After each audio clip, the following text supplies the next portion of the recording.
Welcome to Under the Grapevine Bible Character Series. Today I want to share you with my season of Gideon. We first met Gideon in the Bible. He is trying to stash away food from the Medianite, while Gideon is thrashing wheat. His work was interrupted by a stranger, who called out to him, "The Lord is with thee, thou mighty man of valor." I had to chuckle on this one. If a stranger said that to me, I would ignore him.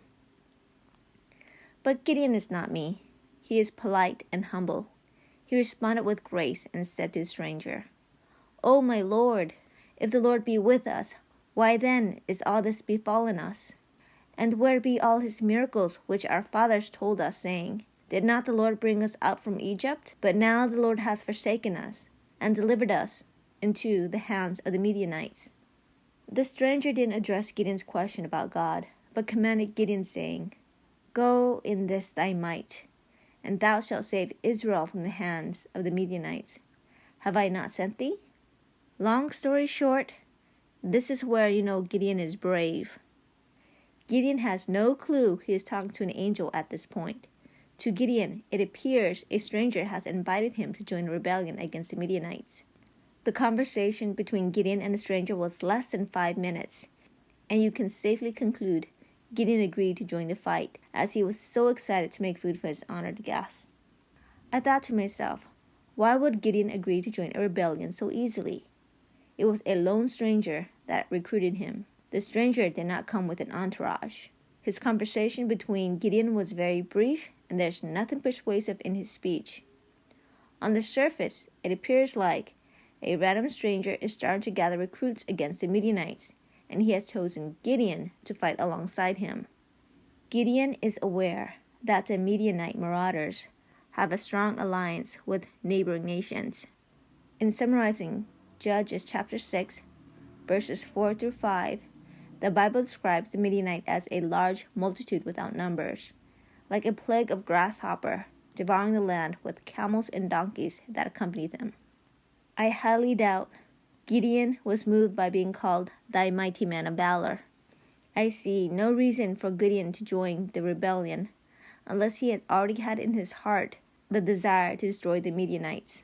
But of course, he did nothing about it because he had no means or power to do it.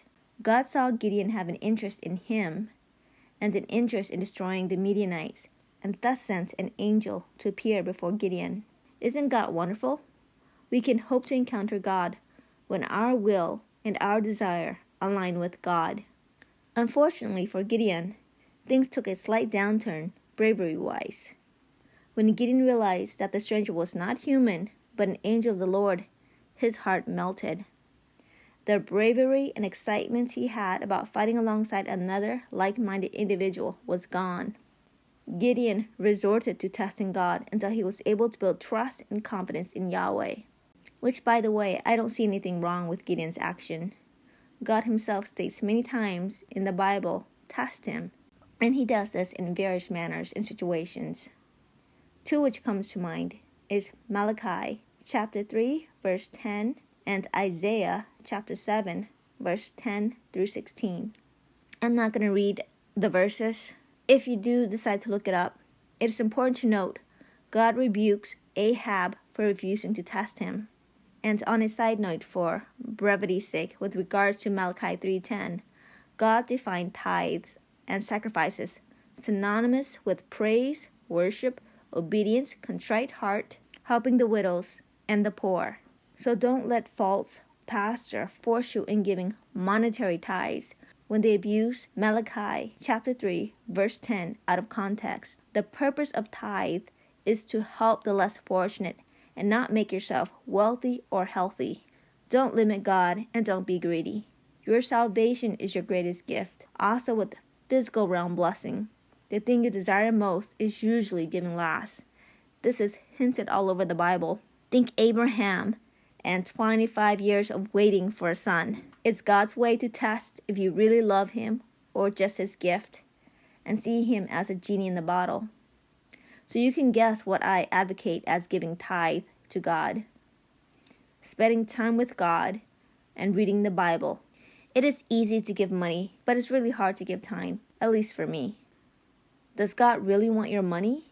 Or does God want your time and heart? It should be a no-brainer. God desires obedience and a serving spirit.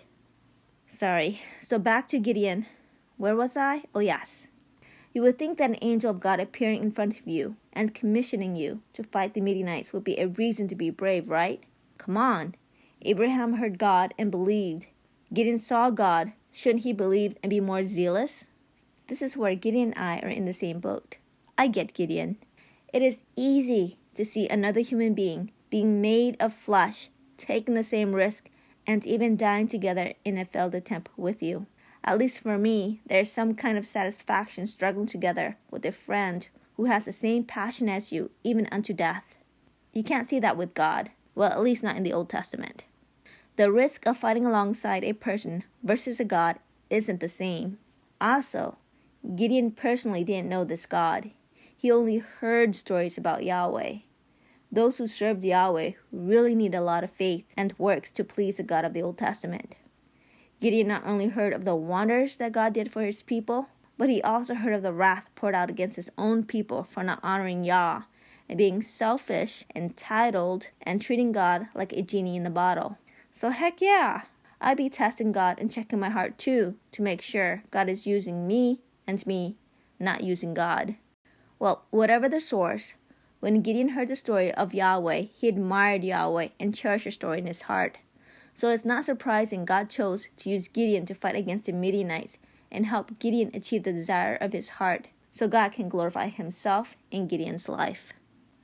I hope everyone can be fortunate as Gideon, be enamored with God of the Bible, through the stories he left behind for us. It is absolutely wonderful to serve a God who has desire to help us and glorify himself in our lives. I really hope many people understand how really awesome it is to serve a holy, righteous, and generous God.